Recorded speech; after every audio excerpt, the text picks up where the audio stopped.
won't be me that you like, and it'll keep me up at night as if I need more shit to keep me up at night.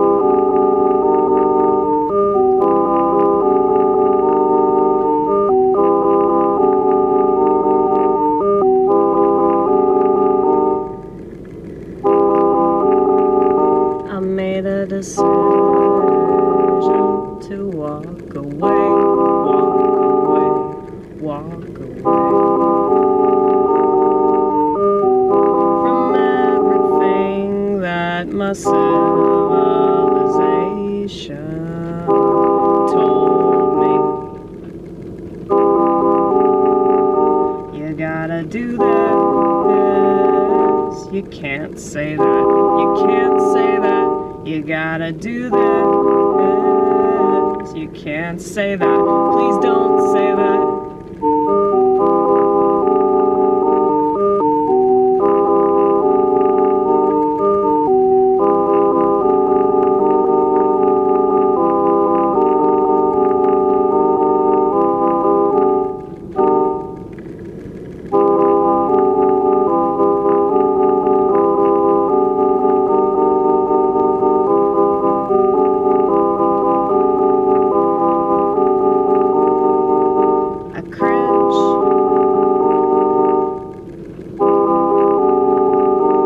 Think about the way that I've been. Yeah, I cringe.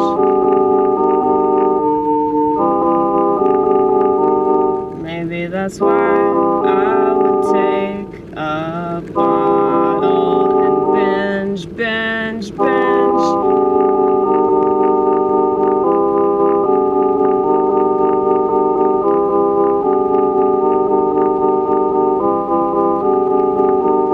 If you love being alone, consider yourself lucky. You got away scot-free.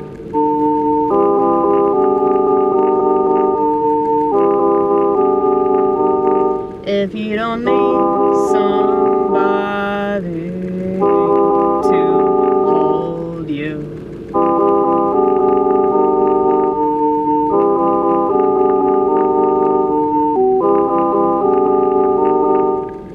is a blessing. You'll never be told this.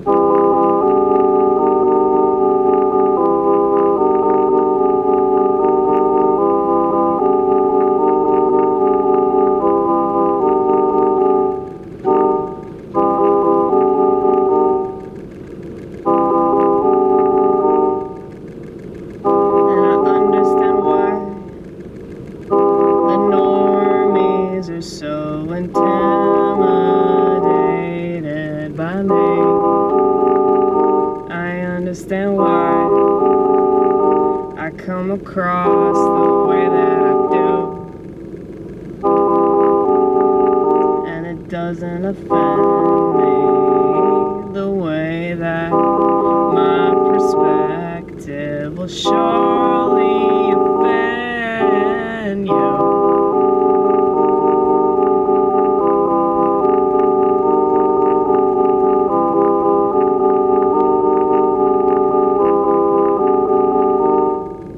I'm revolted by your minivan. I'm revolted by your television. I'm revolted by fucking C-SPAN. I'm revolted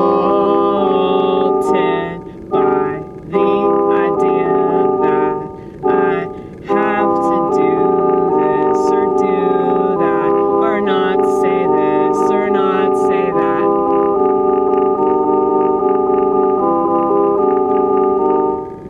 you're so boring. I expect you to be horrified. It doesn't bother me that what you are.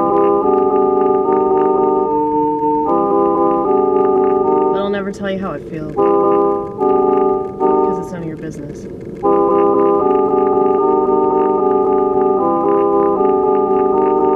Just like it's none of mine what you think. It's just an opinion. It's just a perspective. And it my objective to give you mine. It's mine, it's so mine, and it's just fine that you don't see eye to eye.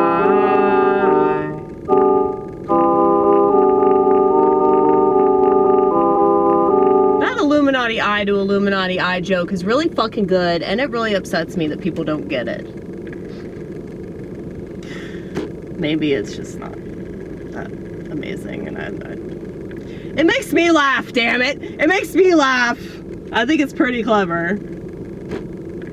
Maybe they're too afraid to laugh at it. Maybe that's it. I don't know. But yeah, I am revolted by anything the slightest bit conventional or domesticated or whatever the fuck.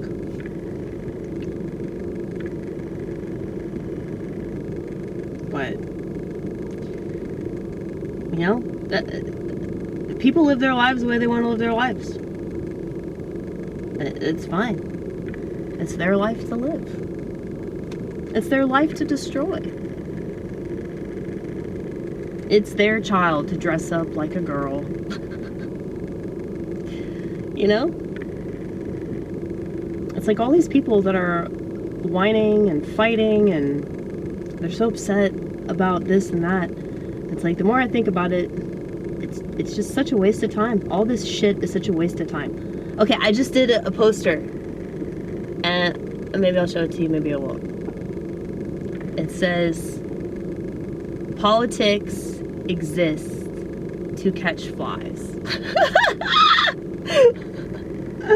So true. It's so true! And so many people are fucking flies. And what are flies attracted to? Fucking shit! Okay?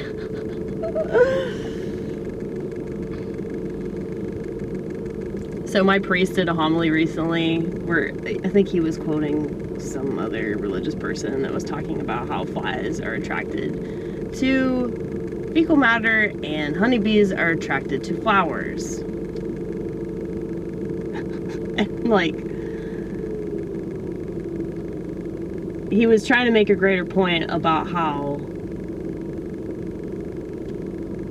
like what we're attracted to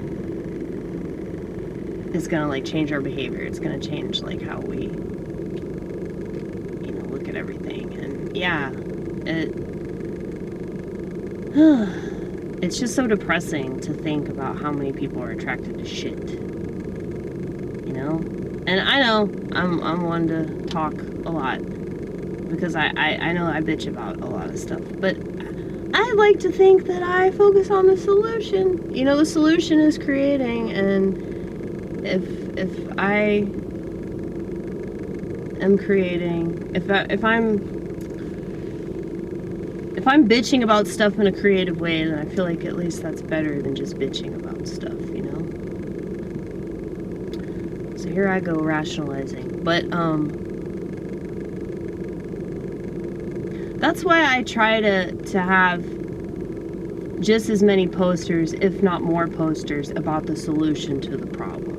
So I can go on and on about the problem, and as y'all know, I have a lot of posters about that. You know, like politics exists to catch flies. Not to attract flies, but to catch flies. Okay? So people are caught. You know, that's why that thing that everyone's addicted to is called the internet. Okay? It's literally designed to catch things. And narcissism is the same way. OCD is the same way. The other night, I have to confess this. This is my embarrassing admission. I told you that I have a deviated septum. Perforated. It's a perforated septum. You can see it. If you look up close, you can see that, like, I have this giant hole in my nose, okay? That's why it's called saddle nose. That's why this is, like, looks really fucked up. And I was just, like, digging in my nose the other night. My nose was bleeding. It was painful. I couldn't stop. And then eventually I just had to stop because I needed to go to sleep. It was like 6 o'clock in the fucking morning. And the lie that I tell myself, the lie that my OCD tells me, is that if I just get this one part of my nose, that I'll stop doing it. Cause like it's a tick. It's kind of like with me biting my nails. Like, okay, so I'll start biting my nail. I'm gonna throw this nail under the bus. Okay. So it'll be like jagged, you know? And I'll tell myself, okay, I'll just chew off this part and then I'll stop. I never stop. I just keep going, okay? The same thing I do with my nose, where I'll feel like this part of my nose that's not like symmetrical or something, as if I give a fuck about symmetry, but like it is.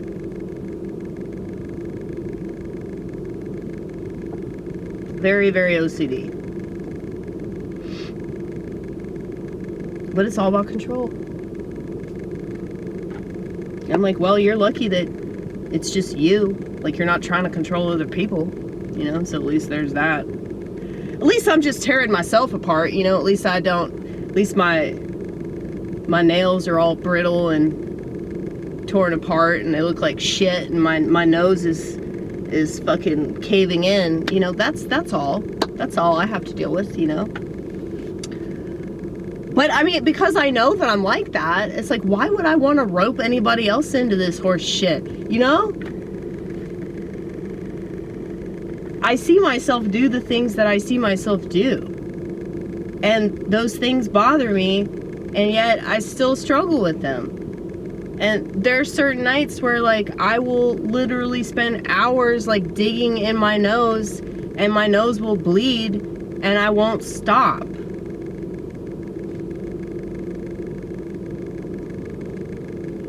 So, yeah. Yeah. Why would I want anybody to have to deal with all that?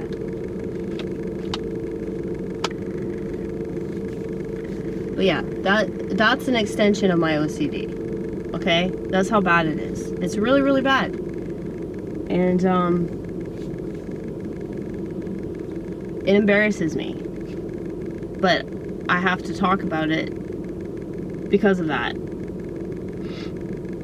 Because I'm nowhere near as crippled by it as I used to be, and I think it's because I've talked about it. So I really do believe that, you know, self-expression is the only solution that we really have in regards to these troubles.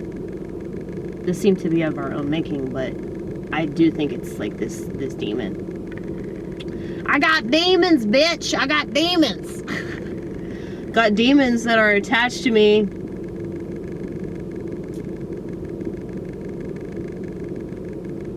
And I think that their ultimate goal is for me to not have a nose anymore. For me to resemble a cokehead. I mean, I already do, considering how skinny I am. But, yeah.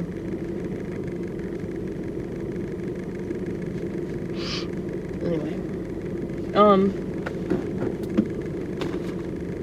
Well, I'm gonna go into the grocery store.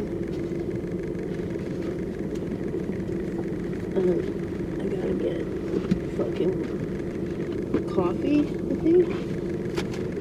coffee and laundry detergent and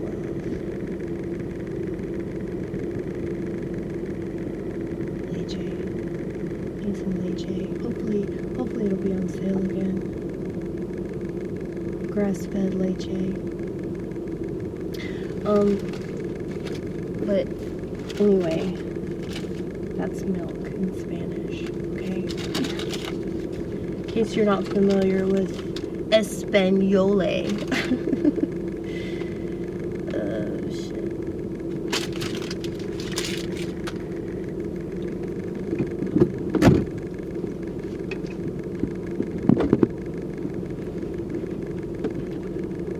But, yeah.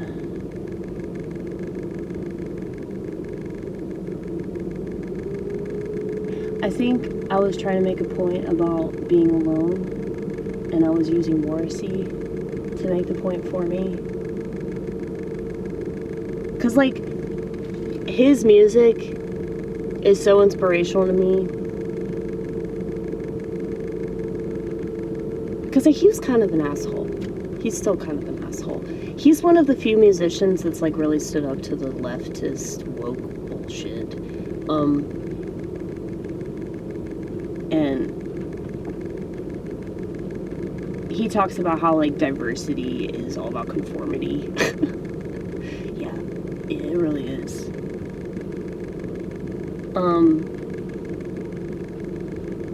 But yeah, like, so many of his fans, like, refuse to listen to his music now because he's taken a stand against all of that stuff. Same with the Sex Pistols, same with John Lydon. Because John Lydon was a Trump supporter at one point. I think he was wearing a MAGA hat. Or a MAGA t-shirt or something. But, yeah, anyway, I'm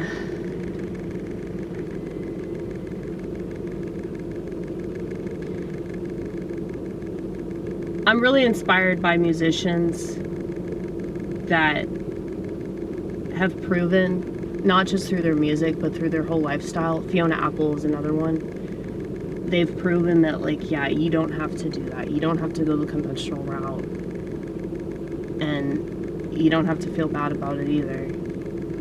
I think that for me, it's just kind of a form of torment because of that negative entity that's attached itself to me. That, like, the majority of the time, like, I'm totally fine with the way that I live my life. But occasionally, it's not an insecurity. It's just kind of like, oh yeah, I'm different. Oh yeah, the normies look at me like I'm a total freak because I am a total freak, you know? And I know that's how a lot of people in church see me. Like, not all of them. There are some married with children folk that really love me and are inspired by me and they find me hilarious, and but some of them are, like, really intimidated by me and they have not even approached me. Like, they're I can tell by their energy too. It's not like they don't have to say it. I can feel it, you know? You're afraid of me. That's okay. You're boring. That's why. Like, I'm not afraid of minivan people. I just don't want to be like that, you know? And I'm not disgusted by them. It's more of like a lifestyle that's disgusting to me. You know how, like, homosexuality, that kind of lifestyle disgusts, like, really conservative Christian people and probably Muslims as well. I can only imagine. But yeah, like, the lifestyle of, like, and I don't think all gays are like this, by the way, but, you know, many of them, it is a lifestyle. You know, just going out and having sex with random people. I mean, yeah, plenty of straight people do this shit too. The promiscuous lifestyle. I used to do that when I was drunk. just for funsies. Didn't really have fun, but told myself I was. I kind of understand the appeal of it. Like being self-destructive, being reckless and irresponsible. I was responsibly irresponsible, but like, you know, there is kind of an art to it. There is kind of like a woohoo, like, you know, Girls Gone Wild type shit. There really needs to be a Gays Gone Wild series. It's just a bunch of dudes like blowing each other in the bathroom after they do several lines of coke on a urinal. That might just be the show Queer as Folk. But, they have like a disclaimer on that show that's like, this isn't supposed to be reflective of all gay people. I'm like, but it is though, in a lot of ways. It is. I think that's just because homosexual men are like, you know, men are already pretty sexual, so if you're gay, then yeah, it's gonna be way worse. Like I said, not all gay people are like this, okay? The ones that aren't typically flock to me.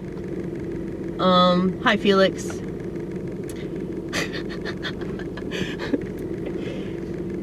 I'll probably talk to him soon. He's my homosexual friend living in British Columbia. But yeah,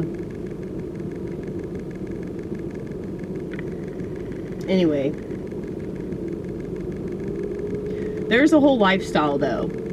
Just like there's a gay lifestyle, there's a lifestyle of being a crazy person, and there's a lifestyle of being a loner, and there's a lifestyle of being married with children. And I've noticed that people that are married with children, like, they have a sense of humor that it's just so fucking lame. They always say things like, the wife. The wife.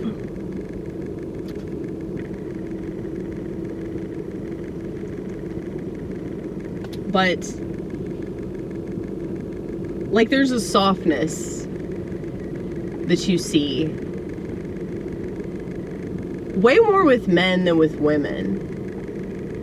Because I see that, like, men becoming, like, more feminized, or, like, you know, they're more, like, their wife's possession. Like, the fact that they say the wife rather than my wife, to me, that just kind of proves that, yeah, you're not really possessing her, she's possessing you. Not that possession's the goal, but, you know, technically we're supposed to be their property, right? But yeah, like, I see men being way more subservient to their wives than the other way around. Not all the time, but most of the time. And yeah, that disgusts me. It's like, God, why would I want to do that to my husband? Why would I want to, like, make him babies all to turn him into a faggot? You know? Why would I want to do that? That's terrible. Like, Nick Fuentes talked about that, and he got so much shit for it, and then they were like, oh, well, you're not a man because you don't have a wife, and, like, you don't want to have children and all this. And he was like, no, it's true. Like, obviously it's true, otherwise people wouldn't be getting so offended by it, you know? Like, there's a softness that happens to a man when he gets married, but especially when he has children, because his brain changes. And that's not necessarily, like, all bad, but, and I don't think that all men experience it, but yeah, most men. And you can definitely tell because of, like, you know, like, both the wife and the husband get fat, and then they start watching TV all the time, and it's like this sort of, like, complacency. Is that the right word for it? There's, like, a complacency to, like married life and domestication. Like, okay, now we're like middle aged, like we're doing the thing that we're supposed to do, and so now we're lame. You know? There's a song by Paul Westerberg, it's called Boring Enormous. It perfectly encapsulates this.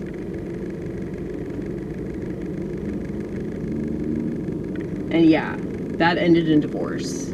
So, like, obviously it doesn't really work. You know, obviously there gets to a point where, like, okay, this is not fun. And not that it has to be fun all the time, but, like, I don't know. It's like, I see the reality of that, which is why, like, I was never foolish enough to think that it could work out. You know? Like,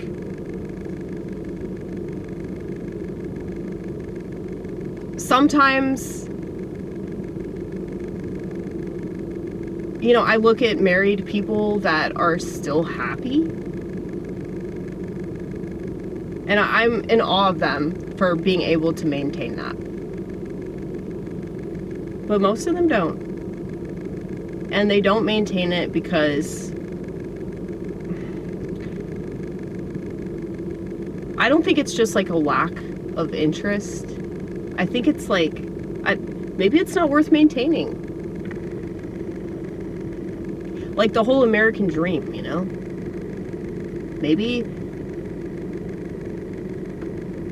it's really not worth it. And, like, I always knew that, which is why I never chased after it. I never really had any faith that, like, relationships would work out, so that's why I just gave up on them. And that might seem like a very, like, defeatist attitude, but I think it's a lot more realistic than most people in relationships. Most marriages will end in divorce.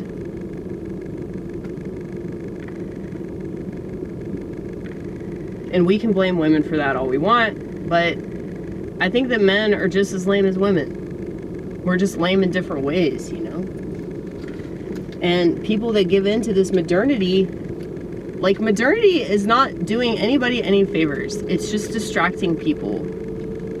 And you're lucky if you're alone and you can just have a relationship with God. Paul was absolutely right when he said, I wish everybody was like me. Because, yeah, it is an ideal situation to be God-reliant. Not necessarily self-reliant, but God-reliant. Because when you're God-reliant,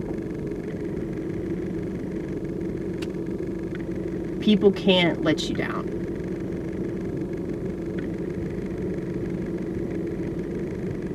Because you know better than that. You know better than to put any kind of hope in other people. And so the relationships that you do have with people, you can kind of have them from a distance.